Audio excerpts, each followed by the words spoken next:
Blockbuster hit হতে পারে আর তার দ্বারা আমরা হয়তো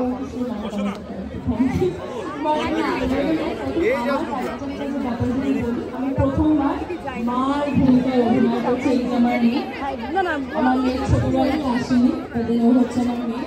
তো আমার জন্য এটা স্পেশাল ছিল, কারণ এই যে ফিলিংটা মা হওয়ার জানি না এখন, বাট এই দ্বারা সৌমিত্রের দ্বারা একটু এক্সপিরিয়েন্স করতে পেরেছি। থ্যাংক ইউ আদৌ পদক্ষেপ, আর থ্যাংক ইউ রাই। ও নতুন কিন্তু একদমই নতুন মনে হয়নি, আমার মনে হয় না যে নতুন। থ্যাংক ইউ প্রত্যেকটা টিমকে, পুরো মানে সবাই যারা যারা আছে।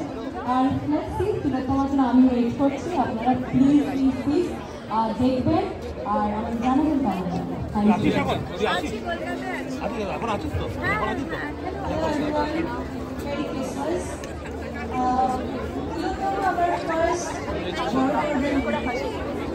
আমি জানি না আমি কতটা ভালো করে অভিনয় করেছি, এটা জানতে পারবো যখন এটা রিলিজ হবে, কারণ সবার সাথে কাজ করা